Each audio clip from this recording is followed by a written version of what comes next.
Aquí comienza Hijos de Punta 2025 con Raúl Coe. Bienvenidos.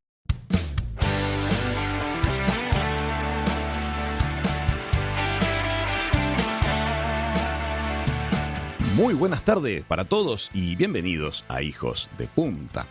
Hoy vamos a sumergirnos en un tema que puede aportar mucho a nuestra calidad de vida. ¿Qué es el mindfulness? ¿Qué herramientas concretas puede darnos para llevar adelante una vida más atenta, con menos automatismos, con más presencias reales y vinculada, bien conectada con los demás? Vamos a ver acerca de este tema.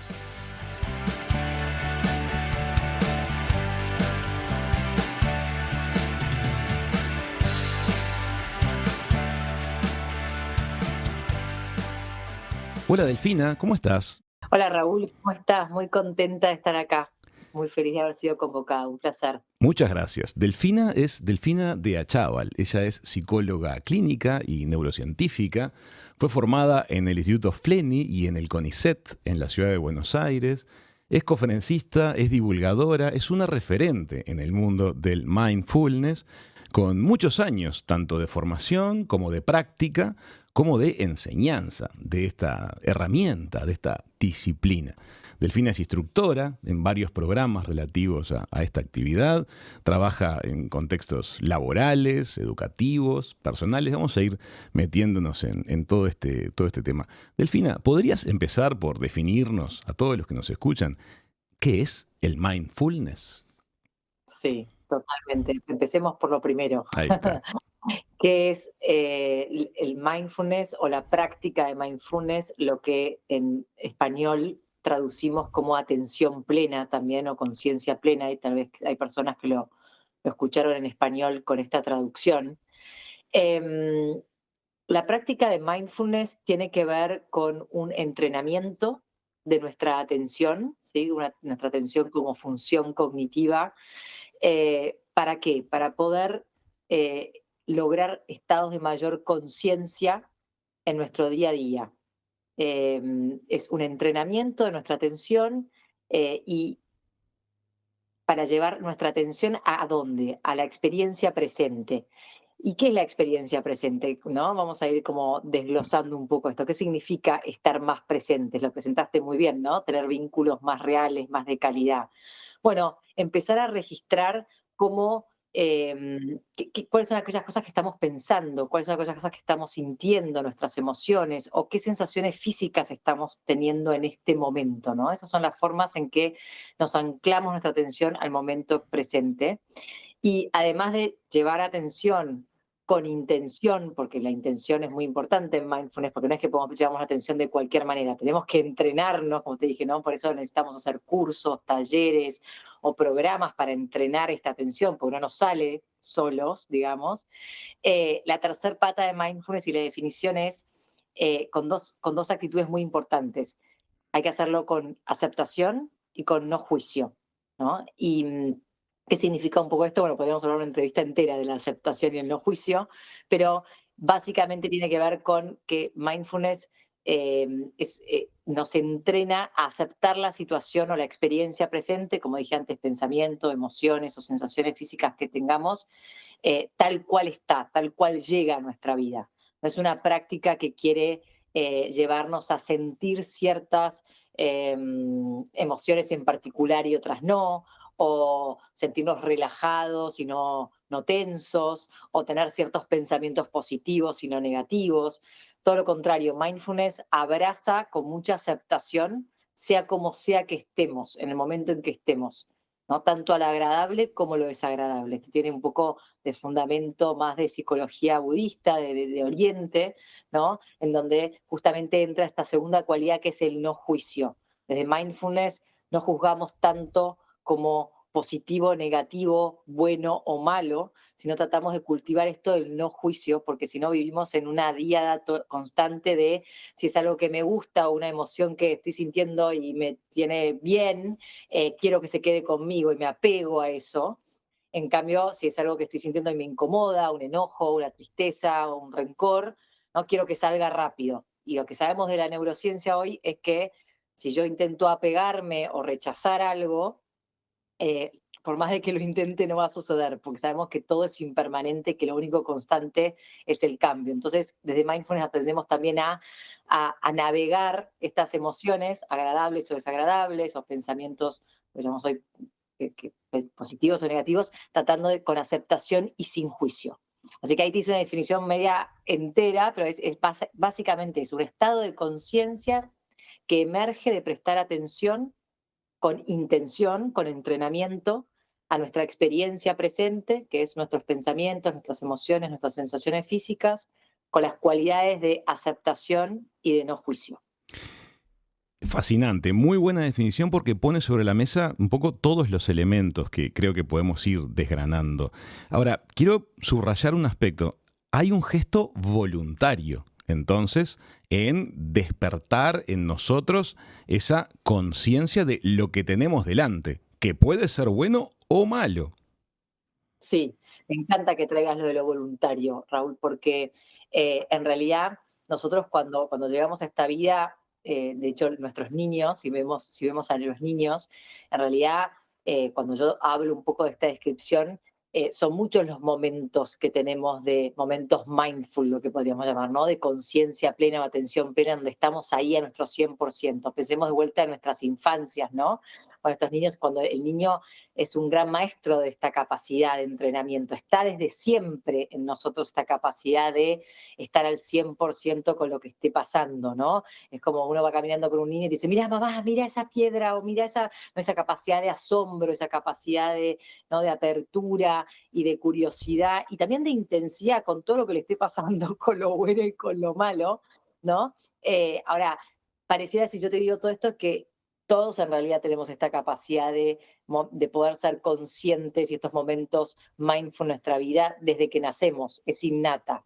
Pero la realidad, que es lo que pasa, y sí respondo más desde mi sombrero de neurocientífica, es que a medida que nos volvemos adultos, nuestra mente va generando cada vez más creencias, más juicios, ¿no? Vamos complejizando, ¿no?, nuestra realidad desde la actividad mental, y eso hace que nos olvidemos un poco de la presencia, de la conciencia plena, ¿no? Por eso digo que claramente muchas veces la podemos ver en la pureza de un niño. Entonces, es por eso que, dice, bueno, mucha gente me pregunta, pero Delphi, si es algo innato que está en nosotros, puede estar 100% conscientes con un vínculo, con mi pareja, con mi amigo o con el alimento. ¿Por qué lo tendría que entrenar? ¿Por qué tendría que hacer un programa? Bueno, porque nos vamos volviendo adultos y nos vamos complejizando, y nuestra mente lo que va a hacer en general es querer llevarnos a la distracción, obviamente por la cantidad de estímulos que tenemos, la velocidad a la que vivimos y todo, ya sabemos el mundo en el que estamos insertos, y nos olvidamos de llevar nuestra atención una y otra vez a lo único que existe, que es el momento presente, ¿no? Es el único momento en donde podemos hacer algo distinto y es lo único que realmente existe, ni el pasado ni el futuro, que es a donde ahí la mente en general se va, ¿no? Me gusta el ejemplo que acabas de dar porque creo que todos podemos conectarnos con esa memoria, ¿no? Cuando éramos chiquitos y de repente algo captaba nuestra atención y el 100% de nuestra atención estaba en eso y queríamos llamarle la atención al respecto a todo nuestro entorno. Después se construyen estructuras de pensamiento, de interpretación, no sé, de justificación, que hace que a lo que nos va pasando, como que de inmediato lo cargamos de otras reflexiones, modos de sentir, pero nos alejamos de lo genuino. O de valencias también, ¿no? De valencias positivas o negativas, y perdemos esto de la experiencia en sí misma, ¿no? No tanto, sí, porque yo puedo percibirla como negativa una experiencia que vos sentís positiva, ¿no? Entonces empezamos a cargar de lo que llamamos de juicios o prejuicios, ¿no?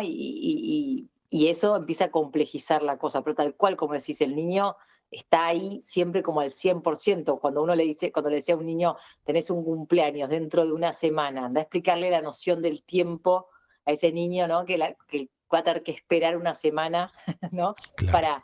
Para disfrutar ese cumpleaños, o esa sensación, ¿no? A veces yo veo a los niños entrar a un cumpleaños de asombro y de alegría y de entusiasmo y de que, ¿no? A medida que nos vamos volviendo adultos, si tenemos que entrar a una reunión social, a una cena, a un lugar con gente que no conocemos o que nos incomoda, ya estamos mucho más complejizados, ¿no? Perdemos ese lugar como lo que llamamos en mindfulness mente principiante, de ilusión, de curiosidad, de asombro. Esa capacidad la perdemos, ¿no? Comprendo. Y contame, Delfina, entonces uno se acerca al mundo del mindfulness, aparecen entrenamientos, técnicas, prácticas, y uno empieza a readquiere una capacidad que como que ya tenía, pero Exacto. como que la reaprendemos. ¿Y qué rebotes positivos empezamos a tener? Contame. Antes de decirte eso, te voy a decir algo que a mí me encanta, el origen de las palabras, ¿no? Mindfulness viene de una palabra que se llama sati, ¿sí? Que es una palabra, bueno, no importa, que viene de muchísimos años atrás, y sati significa recordar Ajá. o recordarse, ¿no? Entonces quería traerlo porque justamente lo que hacemos con mindfulness es recordarnos aquello, esto que estábamos hablando, ¿no? Aquello que en realidad ya es innato en nosotros, ¿no? Esos instantes de poder estar al 100% en aquello que estamos haciendo. Sí, la realidad es que te quería traer un poquito, cuando hablamos de los beneficios de la práctica de mindfulness, te voy a dar un poquito de marco de cómo llega la práctica a Occidente, A ver. porque muchos también como que me dicen, no, ¿qué es mindfulness? O mindfulness eso es una técnica oriental, occidental, ¿qué tiene que ver esto con la neurociencia? Porque cuando empezamos a hablar de los beneficios, tenemos evidencia científica más de 40 años, ¿no? Dentro de las prácticas mente-cuerpo, que hay muchísimas, por supuesto, hoy en día para nuestro bienestar, es una de las prácticas con más evidencia científica. Entonces quiero explicar un poco por qué es esto, ¿no? ¿De dónde viene? Ujú. En realidad la práctica en sí misma, esta práctica de meditación eh, que entrenamos y que aprendemos en los programas, remonta a más de 2500 años, ¿no? Atrás, digamos, tiene sus bases, ¿sí? En Oriente, en lo que tiene que ver con la psicología budista, y dentro del yoga o la meditación, lo que tiene que ver con la meditación vipassana, para aquellos que por ahí entienden un poco más de esto, es la línea de la meditación vipassana, pero la realidad es que nos llega a Occidente hace un poco más de 40 años, gracias a un biólogo, John Kabat-Zinn, que estaba en el hospital de Massachusetts, en Estados Unidos, y él era un practicante de yoga y de meditación vipassana en su vida personal, además de trabajar en el hospital. Y él lo que crea en los años 70 es este programa que se llama MBSR de 8 semanas, en donde quiere integrar todos sus conocimientos de meditación y de yoga, ¿sí? Con las bases neurocientíficas que él había aprendido, ¿no? Como científico y, bueno, obviamente en el ámbito de la salud y en particular de la salud mental. Entonces, él unifica, digamos, estos dos mundos, Oriente con sus prácticas, le quita toda la cuestión, también esto es muy importante, le quita toda la cuestión dogmática a las prácticas. O sea, acá desde la práctica de mindfulness no hay nadie a quien seguir, nadie a quien idolatrar, no hay ¿cómo llamarlo? Como un líder, no, porque en realidad lo que él hace 40 años en este programa es quitar toda la cuestión dogmática o religiosa y toma la práctica pura de la meditación y a eso ¿no? La integra con evidencia científica de cómo funciona nuestro cerebro y crea en este programa, que es un programa de reducción de estrés basado en mindfulness, estrategias para reducir el estrés, la ansiedad, las emociones difíciles en pacientes. Las primeras investigaciones fueron en pacientes del hospital con distintas patologías, de patologías físicas, pueden ser patologías autoinmunes o mucho de dolor crónico. Se estudiaba pacientes con dolor crónico, hasta pacientes con, obviamente, patologías de salud mental, como depresión, ansiedad, bueno, y muchas otras. Y él crea este programa, lo empieza a probar, o sea, científicamente, a estos pacientes se empieza a evaluar pre y post programa, y ahí empieza el camino de mindfulness en Occidente, y por eso, como se gesta dentro del ámbito de la salud, somos aquellos que somos psicólogos o médicos o psiquiatras los que empezamos a formarnos, ¿sí? En esta línea para acompañar a los pacientes no solamente en salud mental, en mi caso desde medicina, o sea, desde la terapia tradicional, sino incluyendo estas prácticas, porque desde los 70 hasta ahora cada vez hubo mayor cantidad de evidencia científica de beneficios que tienen. ¿Cuáles son esos beneficios? Bueno, se descubrió que este tipo de prácticas, de vuelta, haciéndolas de forma regular, acá no hay nada mágico ni nada maravilloso, es como entrenar un músculo, es como si yo quiero lograr ¿no? beneficios a nivel físico, tengo que ir al gimnasio de forma regular. Bueno, esto es lo mismo, si yo quiero lograr beneficios a nivel de mi salud mental, tengo que practicar de forma regular. Entonces veo disminución del estrés y de la ansiedad, veo aumento del sistema inmunológico, o sea, ¿no? En todo lo que tiene que ver con patologías autoinmunes u otras, aumenta la inmunidad, mejora la calidad de vida, o sea, todo lo que tiene que ver también no solamente lo interno, sino con la calidad de vínculo, los vínculos que tenemos, vínculos mucho más saludables. A nivel, te podría decir, más neuro, que es un poco a lo que yo me especialicé en mis primeros años de mi carrera, ya está demostrado que hay cambios no solamente funcionales a nivel cerebral, sino estructurales, genera cambios estructurales en el cerebro. Muchos por ahí de nuestros oyentes deben haber visto algún que otro documental de monjes, ¿no? Budistas, no sé si lo has visto vos en estudios de neuroimágenes ya hace varias décadas atrás, se empezó a estudiar, ¿no? ¿Qué pasaba en el cerebro, ¿no? en monjes con ya una trayectoria de meditación de muchos años? Se empezó a estudiar qué cambios estructurales y funcionales creaba en el cerebro este tipo de prácticas, que es súper interesante y se sigue, digamos, investigando cada día más. Y básicamente esto te puedo decir como más desde lo científico, todos los beneficios que genera. Si me estás, bueno, y desde lo cotidiano, desde lo diario, ¿no? Además de que esto importante, nuestro mental, nuestro estrés, Ujú. nuestra ansiedad, Vaya que nuestra es salud. importante, más en estos tiempos. Es tema de todos los días. Eso ni hablar, en nuestro día a día es creo que lo que está ahí en el tope de las disyuntivas y de las problemáticas que tenemos a nivel mundial hoy, el tema de la salud mental.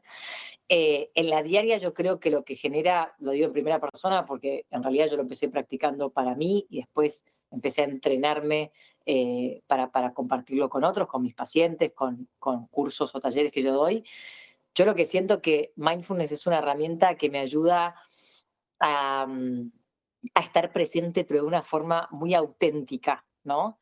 No desde un lugar forzado o haciendo algo que tengo que hacer, pero que me cuesta, sino que me ayuda de una forma muy simple, pero a la vez muy profunda, de conectarme con mi autenticidad y con esto que hablábamos antes, ¿no? Con la aceptación de lo que es. Me ayudó como a soltar la expectativa de que lo que debería ser o lo que me gustaría hacer y conectarme mucho más con un lugar de gratitud y de conciencia de aquello que hay, ¿no? Y que sí tengo y de suficiencia con mi vida.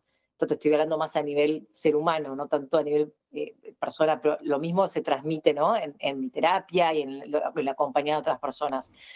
Yo lo siento así, es una práctica que la aplico en muchas cosas en mi vida, no solamente a nivel profesional, como madre, como esposa, como hija, ¿no? Porque pasa a ser, bueno, ¿por qué tiene que ver bueno, esta práctica en algún punto pasa a ser también en algún punto un estilo de vida, ¿no? Porque te ayuda como a vivir la vida, esto que te decía, la impermanencia, los juicios, la aceptación, desde otro lugar, ¿no? Esa palabra que acabas de usar me parece clave, aceptación. La vida nos presenta permanentemente situaciones que pueden ser gratificantes y muchas de las otras.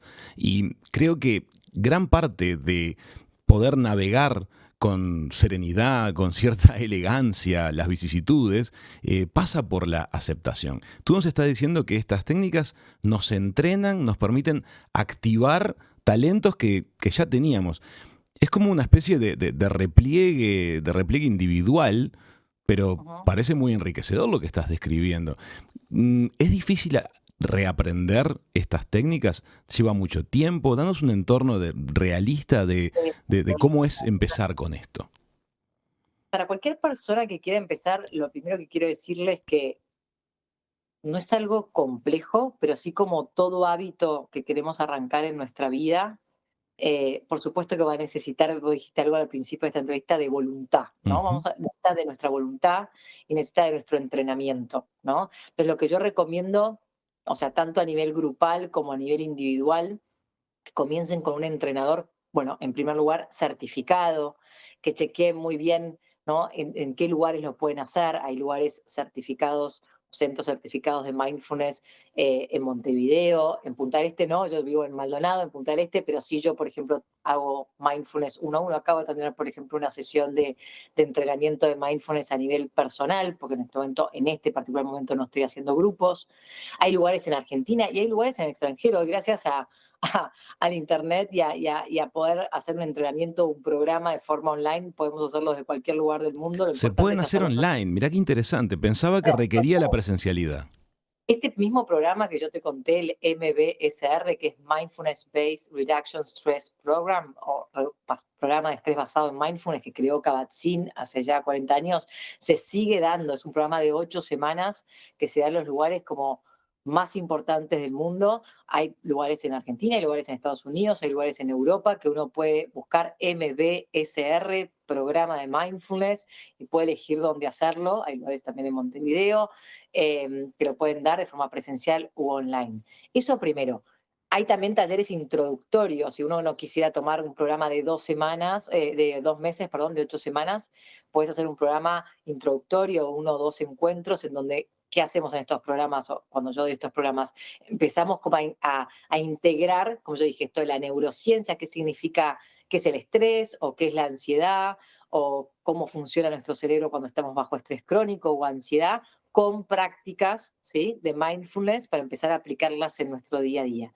Sea como sea que elijamos, necesitamos una guía al principio, necesitamos un entrenamiento, necesitamos audios, a veces, ¿no?, meditaciones que nos ayuden como a aprender a cómo iniciar esto, como cuando empieza con, ¿no?, las pesas o el aeróbico o lo que sea, y después sí, uno lo puede ir llevando en su día a día, siendo su propia guía, ¿no? Y cuando decís eso, cuando decís lo puedes aplicar en tu día a día, la bajada a la cotidianeidad de esto es dedicarle un ratito diario, que puede ser el arranque del día o en la noche. ¿Cómo es eso? Esa es la pregunta. La bajada puede ser de 2 maneras.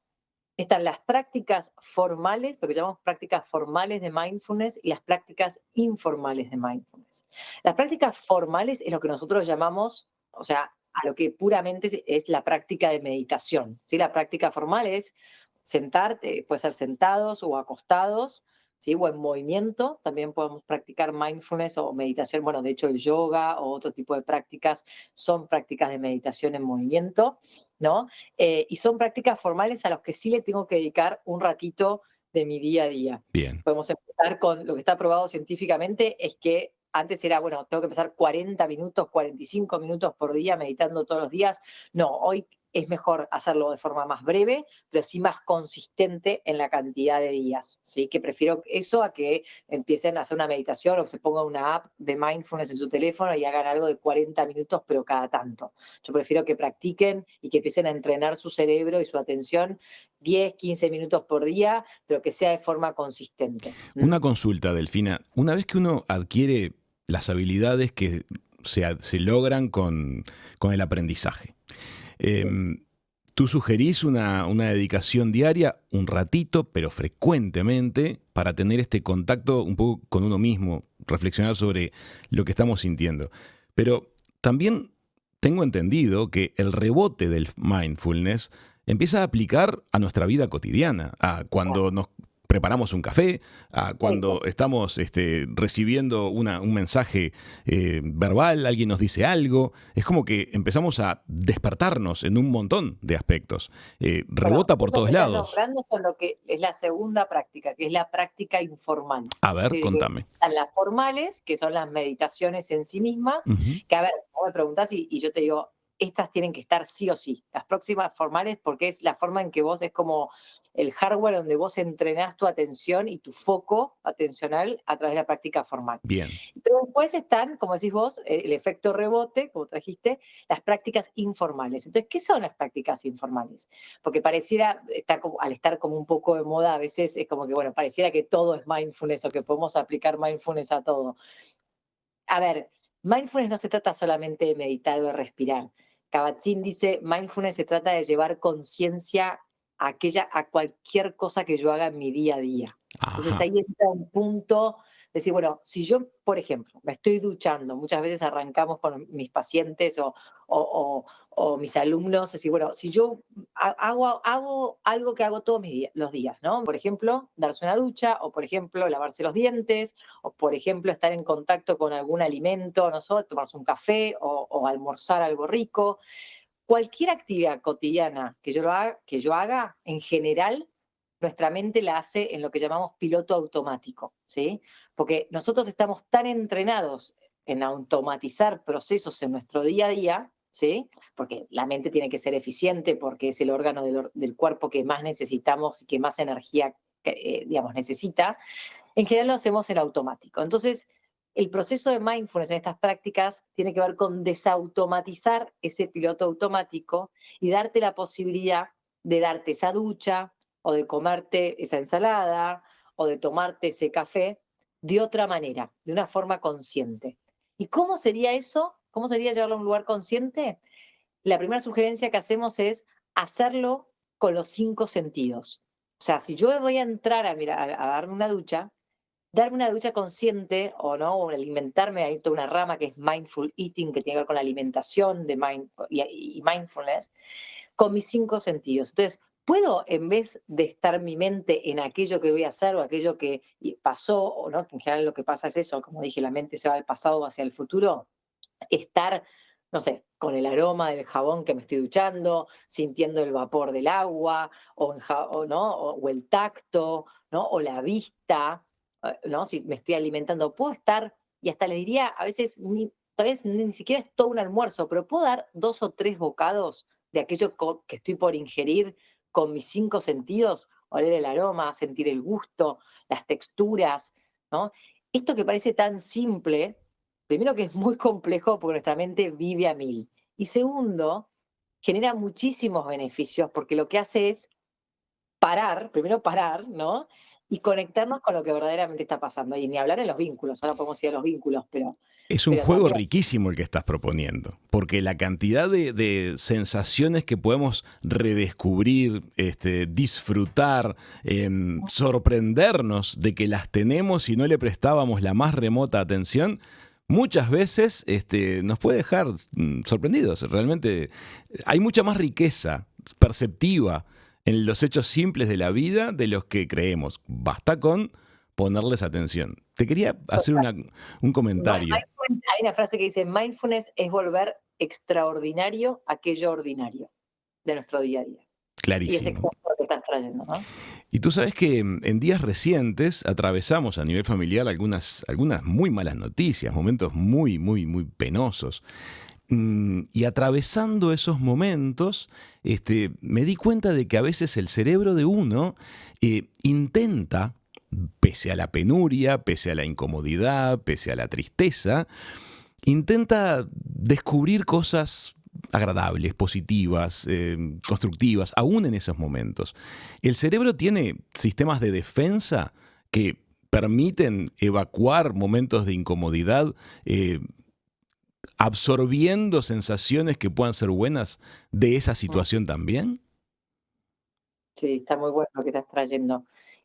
Yo lo veo un poco así, lo que traes. Yo creo que cuando uno está atravesando un momento de dificultad, no con emociones difíciles, sea cual sea, puede ser un duelo, puede ser una enfermedad, un diagnóstico, lo que sea, por supuesto, lo primero acuérdense de la palabra aceptación de vuelta, ¿no? Lo primero, en general, la aceptación llega un poquito después, porque al principio cuando nos encontramos en esa tormenta emocional, sea cual sea, en general, la primera defensa, podríamos decir, del organismo tiene que ver con, a veces es el enojo, aparece el enojo, o Claro. aparece la negación, o no, este lugar, esto no está pasando, o el enojo con eso que está pasando. Entonces ahí empiezan a aparecer en general emociones difíciles, no de las más agradables en un primer momento, ¿no? Aparece la angustia, la tristeza, la ansiedad, ¿no? Entonces, habilitando, o sea, nuestro camino desde mindfulness es, o lo que yo hago que es psicoterapia cognitiva basada en mindfulness, en los procesos terapéuticos, diferente a otro tipo de técnicas o modelos en donde decimos, no, vayamos por lo positivo, vayamos por lo que sí hay, lo que hacemos es justamente dejar desplegar esas emociones difíciles, o sea, habilitarlas con cuidado, con mucho cuidado, con mucha suavidad, con mucho, ¿no? Con mucha compasión de lo que está pasando y entrar como en un proceso de habilitación de esto que está pasando para que lo que surja es la aceptación. Ujú. El paso siguiente de los procesos más difíciles de duelo, la aceptación. Y a partir de la aceptación es donde yo te diría que es donde aparece esto que estabas diciendo antes, ¿no? Si yo logro cierto nivel de aceptación de lo que me está pasando, por más difícil que sea, no importa cuál sea la situación, puedo empezar a ver, ¿no? Que también esa situación me está trayendo ciertos lugares de luz, aún en la oscuridad, quiero decir un poco, Exacto, ¿no? esa es la sensación que quería poner en palabras. Lo pusiste magníficamente en palabras. O sea, es que es muy buena tu pregunta, porque puede llegar a haber lugares como de luz o de belleza, yo lo llamo como belleza colateral, aún en momentos dificilísimos de la vida. Sí, claro, yo creo que sí, pero solamente cuando uno realmente puede entrar en ese lugar como de entrega. No me gusta llamarlo rendición, porque por ahí en español lo tenemos como este lugar de rendirse, como de soltar la Sí, de toalla. derrota, entiendo lo que decís, evitar ese concepto. En inglés es el surrender, pero surrender en inglés no tiene una connotación negativa, es como más entregarte, ¿no? A hacer esas emociones difíciles, para después llegar a un lugar de aceptación y decir, esto ya está, ya llegó, porque la verdad que te puedo decir desde lo neurocientífico que cuando uno siente enojo, cuando siente miedo, tristeza, hay tantas películas, bueno, la famosa película Intensamente, todo lo que nos está mostrando estas películas, donde saber que las emociones hoy entendemos que no las podemos evitar, que cuando aparecen, aparecen y ya están ahí. Entonces, ¿qué hacemos con lo que ya está ahí? ¿No? No, y algunas teorías a veces previas, porque ya hoy no las entendemos, o sea, las emociones decían, bueno, ¿qué pasa si las sustituimos por algo positivo? ¿No? ¿Qué pasa si... No, lo que hoy sabemos de la ciencia es que no, porque si vos resistís esa emoción difícil, lo que más va a pasar es que aparezca una y otra vez. Si yo te digo a vos, Raúl, no, o a los oyentes, no piensen en un elefante rosa, no piensen en un elefante rosa durante 5 o 10 minutos cuando vos te decís, no tengo que estar enojado con esto, o no puedo estar tan triste con esto que me está pasando. Esa emoción es lo que se resiste, persiste, o sea, va a aparecer cada vez más. Entonces, esto de la entrega y es como cuando uno se mete en ese baño de inmersión y al principio quema, pero después va entrando y se suaviza y relaja, tiene que ver con este proceso de aceptación genuina y real de lo que está pasando. Y ahí sí, con tiempo, con cuidado y con procesos, poder empezar a ver qué es lo que nos trajo esa experiencia dolorosa a nuestra vida y ver esos lados luminosos, porque por supuesto que están. Y esos islotes luminosos a los que te estás refiriendo, si estamos Ujú. con nuestros sentidos activos, si estamos con las antenas arriba, digamos, también se pueden sentir en tiempo real. Es decir, mientras también está sucediendo lo difícil.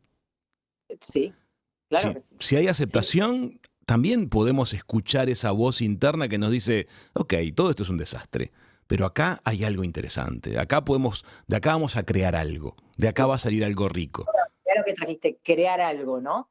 Hay habilidades que tiene el ser humano, a diferencia del resto de los mamíferos, que son la creatividad, el sentido del humor, ¿no? Lo que nos diferencia del resto, de vuelta, vuelvo a repetirlo, porque no hay muchas cosas que nos diferencian del resto de los mamíferos, somos un mamífero más prácticamente, pero lo que nos diferencia como especie son estas sutilezas que trajiste, que a la vez son aquellas que nos salvan, el arte, la creatividad, la música, el sentido del humor son aquellas habilidades como humanos que nos salvan, literalmente, a veces nos salvan la vida o nos salvan de esas situaciones tan difíciles y tan dramáticas, porque el ser humano tiene esta capacidad. No quiere decir que sean lugares, es importante entender esto, como de distracción o de negación o de querer, ¿no? Como escaparme de lo que me está pasando, ¿no?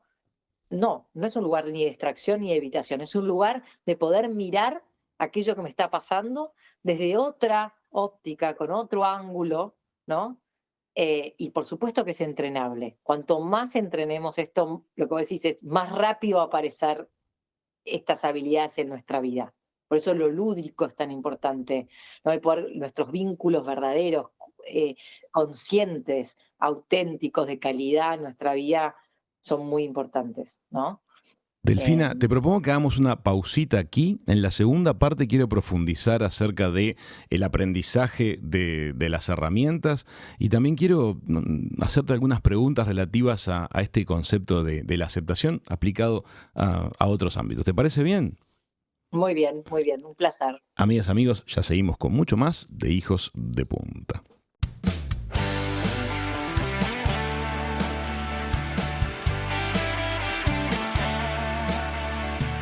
Amigas, amigos, estamos en Hijos de Punta. Estamos conversando con Delfina de Achával, que es psicóloga clínica y es neurocientífica. Ella está especializada en el mundo del mindfulness y estamos aprendiendo qué es esta disciplina, cómo puede ayudarnos, qué herramientas podemos adquirir que nos hagan sentir mejor, que nos ayuden a llevar una calidad de vida más alta, que nos ayuden a vincularnos con los demás y a encontrarle toda la fuerza expresiva que pueden tener todos los momentos de nuestra existencia.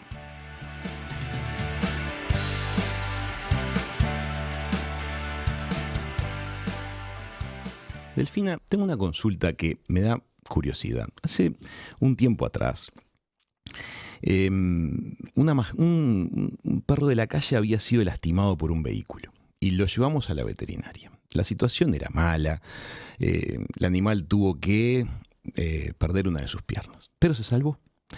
La recuperación tomó unos cuantos días y salió dentro de todo bien, se salvó, quedó con 3 patas. Y me acuerdo que lo primero que conversé con el veterinario fue: pobre, qué horrible debe ser para él estar ahora con 3 patas. Y el veterinario me dijo algo que me resultó muy luminoso. Me dijo: vos sabés que ellos no lo ven así. Ellos no están permanentemente pensando en la pérdida, en lo felices que eran cuando tenían 4 patas. Él ahora está ante esta nueva realidad y no está penando. Es más, tal vez hasta esté feliz de haberse salvado.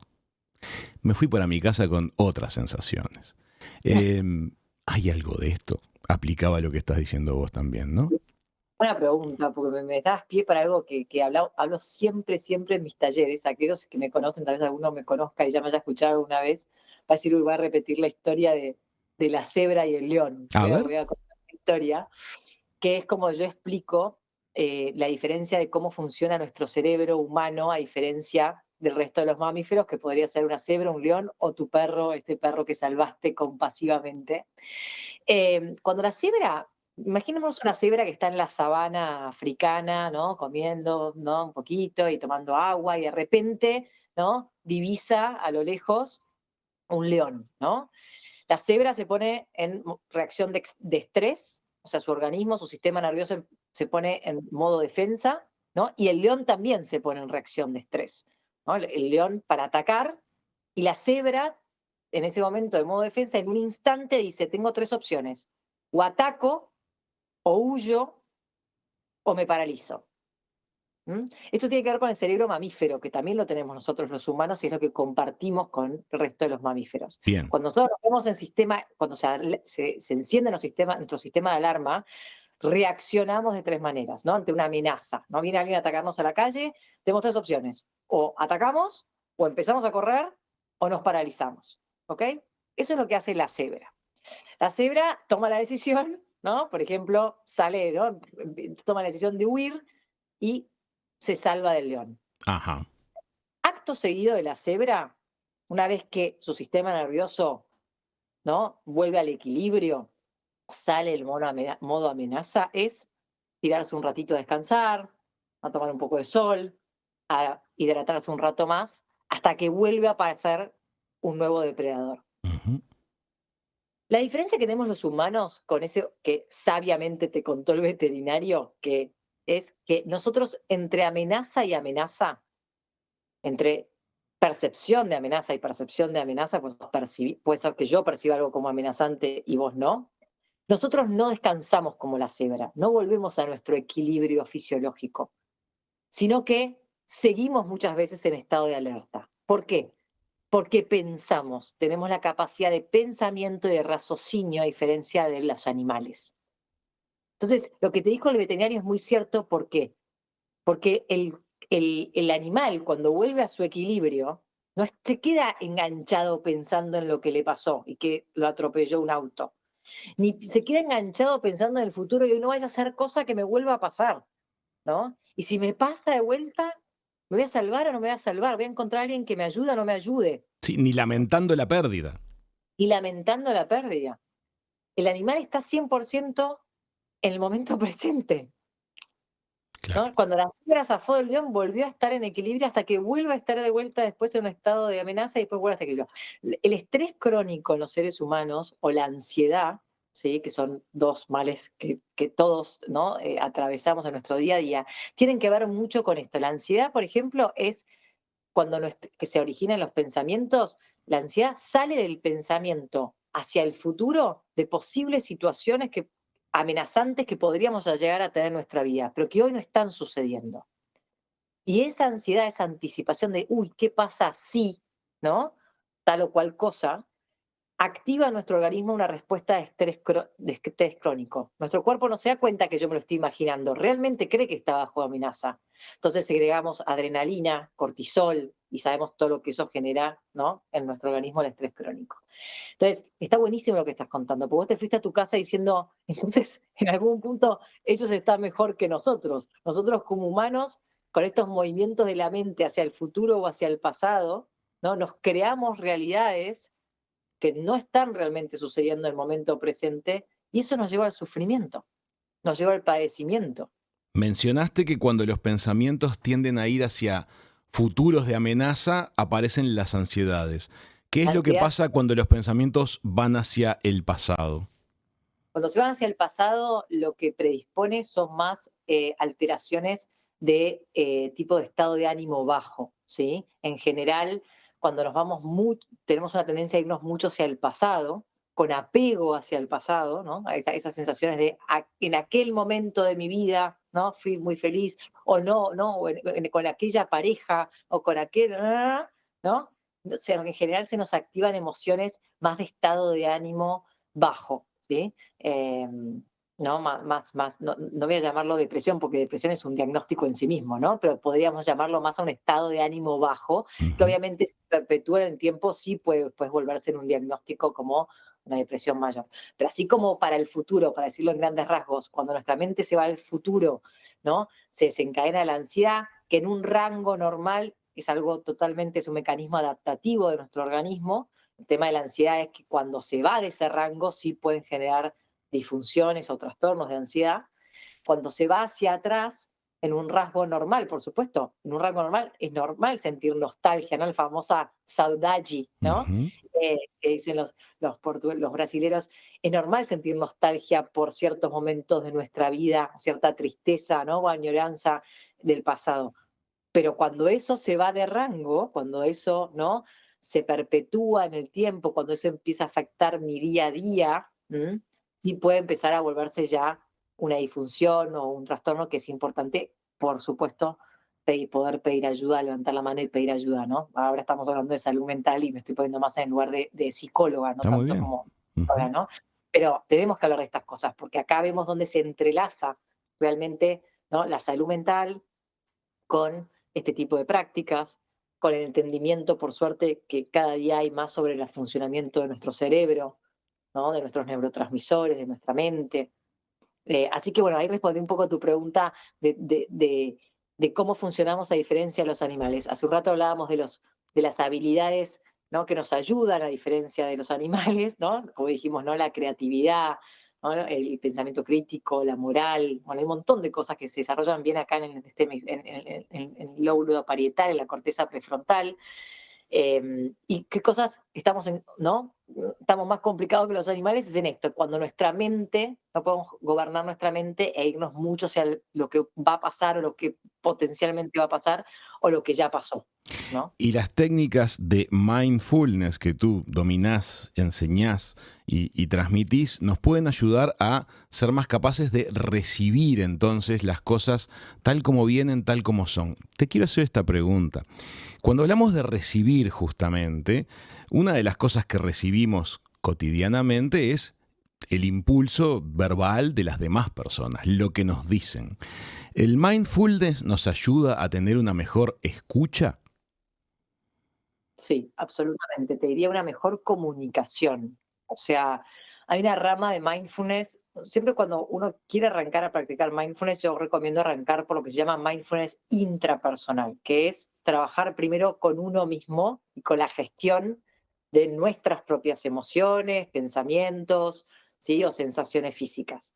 Una vez que uno tiene entrenado, ¿no? La capacidad de autorregulación y de entrenar esta atención para una mejor calidad de vida, podemos empezar a entrenarla con nuestros vínculos, lo que llamamos a mindfulness interpersonal, ¿no? Nuestro vínculo mindfulness aplicado a la crianza, por ejemplo, ¿no? Con nuestros hijos, o mindfulness, yo soy terapeuta de adultos y parejas, y trabajo mucho con mindfulness con las parejas, mindfulness aplicados a nuestro lugar de trabajo, ¿no? Con nuestros compañeros de trabajo, o con nuestra sociedad, o con nuestra comunidad en la que vivimos, ¿no? O un aporte a nuestro país. ¿No? Mirar la cantidad de vínculos de lo micro a lo macro a lo que podemos aplicar. Y quiero ir como algo muy particular. ¿Cómo se aplica mindfulness en la comunicación? Es un poco claro con lo que teníamos charlando. Yo puedo empezar a entrenar mi atención para que cuando el otro está hablando, por ejemplo, aquellos que me están escuchando ahora, yo soy la que estoy hablando y el otro está escuchando, esa escucha sea una escucha plena. ¿Y qué significa que sea una escucha plena? Que yo esté con mis sentidos plenamente escuchando lo que el otro está diciendo. En general lo que hace la mente es empezar, en vez de escuchar, ¿sí? Es empezar a construir internamente, como dijimos antes, juicios, creencias, ¿no?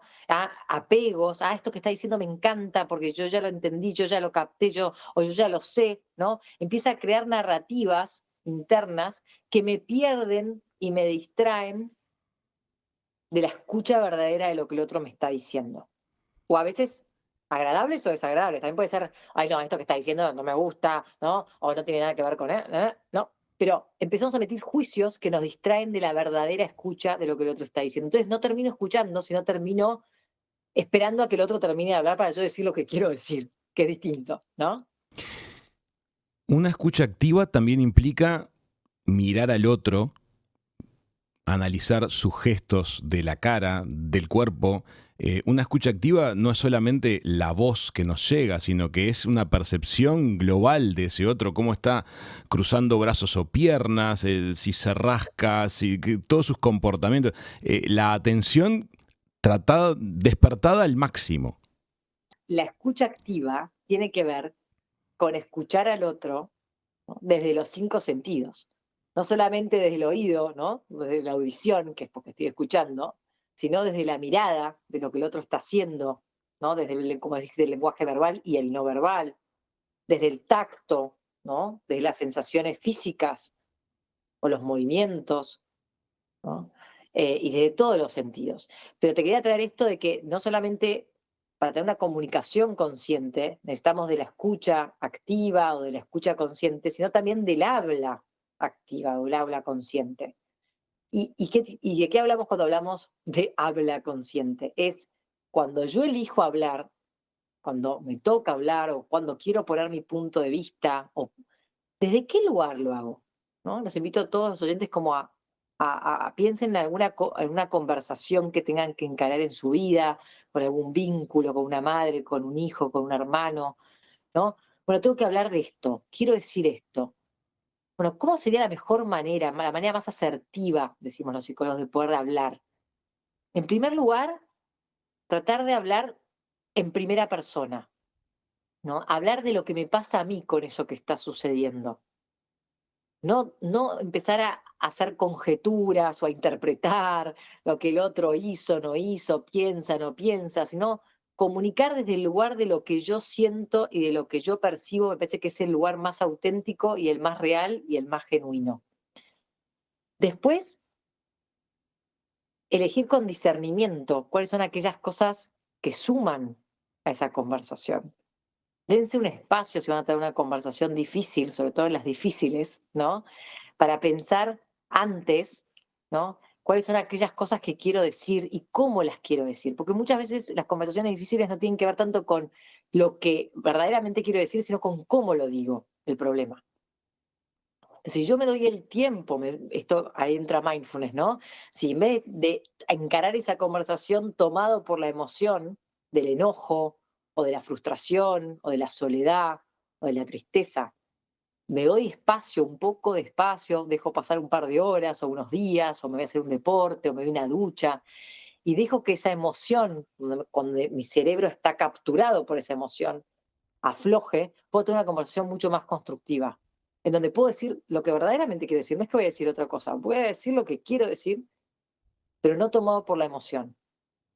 No sé si esto te resuena. O sea que la comunicación consciente no solamente tiene que ver con la escucha, sino también con el habla en primera persona, ¿no? Con discernimiento, con elección. Y aún así nos podemos equivocar y podemos, ¿no? Como la emocionalidad puede volver a aparecer. Incorporo a lo que tú estás diciendo, que me parecen también las palabras exactas para expresarlo, la importancia que tiene en ese hablar profundo, consciente, el uso de los silencios. Mientras te escuchaba hablar, una de las cosas que más énfasis permite que tenga lo que decís son las pausas que haces en medio de lo que vas diciendo. Y es algo que también, supongo, podemos entrenar, podemos ir desarrollando, porque el mensaje entra distinto. Absolutamente. Mira, si hay algo que aprendí en mis años de meditación, es el valor del silencio, ¿no? El valor del silencio como estrategia, como estrategia, me refiero a terapéutica, ¿no? Como estrategia terapéutica con el otro, de estrategia para autocuidado con uno mismo. Pero ahora que estamos hablando de los vínculos, o sea, piensen que los silencios, las pausas del habla, ¿no? Son momentos yo siempre los pienso como lugares como de portal, como de umbral, ¿no? Que nos vuelve a reconectar con aquello que estamos diciendo y que nos abre nuevas posibilidades. No sé si, bueno, vos debes saber, siendo obviamente tu carrera a lo que te dedicas, viste que a todos los oradores, cuando dan las charlas TED o las conferencias, le dicen, antes de decir algo importante, hace una pausa, hace un silencio, ¿no? Y eso tiene mucho que ver con que esa pausa, además de que esa persona se va a autorregular y lo va a ayudar hasta ¿no? a regularse antes de decir algo importante, a que el resto que está escuchando, ¿no? Ahí vuelva a prestar atención, porque por ahí ya estaba, ¿no? En otro lugar, ya se había distraído, ¿no? Su mente estaba en otro lugar. Pero ese silencio nos da la posibilidad de volver a enfocar nuestra atención y esperar expectante lo que el otro tiene para decir. Pero el silencio hay libros maravillosos sobre el tema del silencio y el poder del silencio. Pensarlo en la música, piénsenlo en la música. Otra forma de practicar mindfulness, perdón que diga esto, me estoy extendiendo por ahí, pero es de prácticas informales, como decíamos, es escuchen música instrumental. ¿Por qué? Porque la música cantada, obviamente, tiene que ver más con la narrativa de una historia, de un cuento, ¿no? de lo que sea. Pero si ustedes empiezan a entrenar su atención escuchando música instrumental, puede ser clásica, o puede ser electrónica, o puede ser del gusto que ustedes quieran, lo que ustedes van a empezar a escuchar es tonos, ritmos, silencios, ¿no? Pausas. Y eso es entrenar nuestra atención, porque lo que hacemos es desarmar ese automatismo de, esto es lo que me está contando. La narrativa, el yo narrativo, lo que llamamos el yo narrativo, y empezamos a conectar con lo sensorial, ¿no? Yo medito cuando tengo que manejar mucho de acá a Montevideo o a Buenos Aires, muchas veces me pongo música instrumental y eso me lleva a un lugar de calma y de paz ¿no? Y empiezo como a jugar un poco también con lo lúdico, ¿no? De captar los instrumentos, ¿eh? Y eso es una forma de que nuestra mente entre en un modo de lo que llamamos default network, donde se relaja y empieza a generar conexiones neuronales que en general no las logramos cuando estamos haciendo una actividad, un foco o estamos trabajando. Así que bueno, metí ahí lo del sonido porque me parecía que no lo había nombrado antes y es muy importante, más en lo que estamos hablando. Totalmente. Quiero invitar a todos los que nos escuchan a que visiten delfinadeachaval.com. Les va a llamar la atención el contenido de la web de Delfina, hay mucho más material. También me gustaría que se tomen que sientan la curiosidad y que se acerquen a este mundo tan enriquecedor, porque lo cotidiano se vuelve magnífico cuando uno es capaz de percibirlo y capturarlo con todos los sentidos que tenemos, y cuando llegan las malas las vivimos de otra forma y nos dejan algo diferente. Delfina, te quiero agradecer muchísimo el rato que compartiste hoy con los hijos de punta. Muchas gracias a vos, es un placer, amo esta ciudad hace muchos años, me pasé más mi vida adulta acá que del otro lado del charco, y aparte creo que vivimos en una ciudad increíble para poder encima especialmente practicar todo esto, a estar tan en contacto con la naturaleza, ¿no? Con los lugares de calidad, ¿no? Tenemos una calidad de vida increíble todos los que tenemos el privilegio de vivir acá, así que a entrenarlo y a practicarlo, me parece que estamos en las mejores condiciones para hacerlo. Y estén donde estén, porque en nuestro programa lo escuchan en todo el país, así que donde sea que estén. Bueno, es donde estamos, pero por supuesto que es más, lo podemos hacer de cualquier lugar. En las grandes ciudades, aún cuando es más desafiante, también el entrenamiento es mucho más agudo y más necesario. Así que también a entrenar si están en una gran ciudad. Esto. Delfina, muchas gracias. Bueno, beso y gracias a todos por su tiempo y su atención. Amigas, amigos, muchas gracias por compartir este rato con nosotros. Hasta aquí va hoy Hijos de Punta. Nos vemos prontito. Chau, chau.